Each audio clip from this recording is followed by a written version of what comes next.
So he has picked. He tells Samuel in chapter 14, I have found myself a man after my own heart. So go to Jesse's house. That man is in Jesse's house.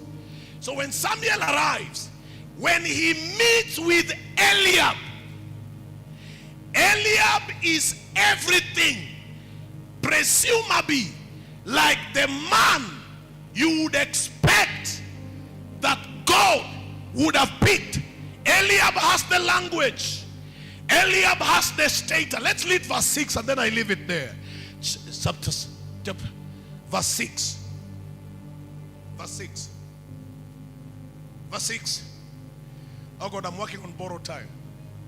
So it was that when they came, when he looked at Eliab, said, surely the Lord's anointed is before him.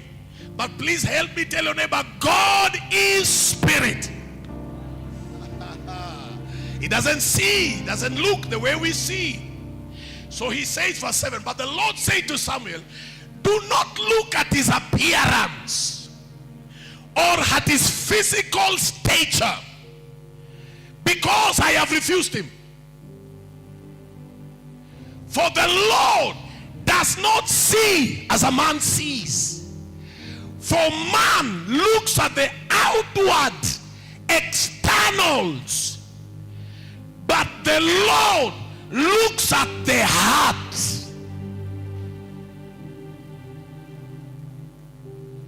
We look at the uniform,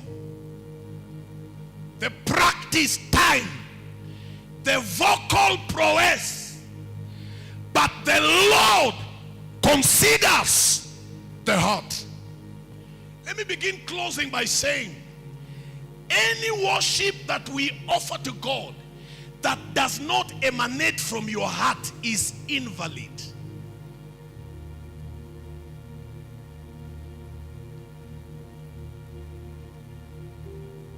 It's as if you did zero. You sang well, but did you worship?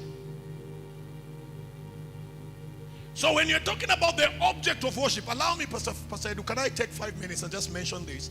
And then we're going to pick up things. So when you're talking about the object of worship, there are possible 3 objects of worship.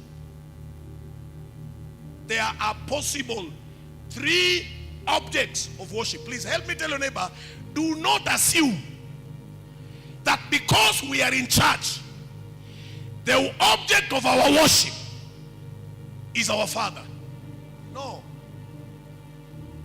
No. There are 3 possible objects of worship. Object number 1 is the devil.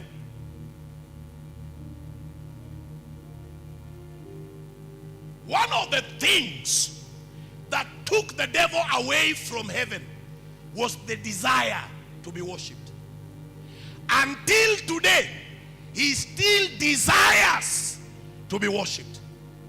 When Jesus came, the first promise that the devil gave to Jesus, I will give you everything if only you can give me worship. So the devil is an object of worship. I'm working on borrowed time. I'm just going to mention this. Perhaps we're going to build on it tomorrow. The second object of worship is self. Say self. Say that again. Say that again.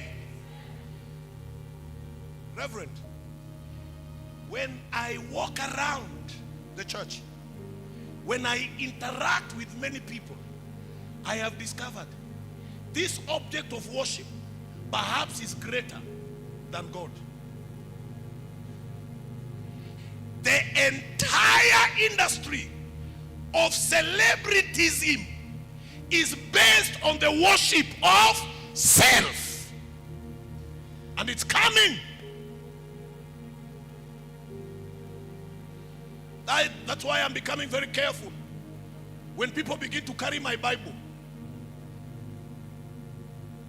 It has a way of elevating This is the last statement that I'm making. In the heart of every man there is a throne. In the heart of every man there is a throne.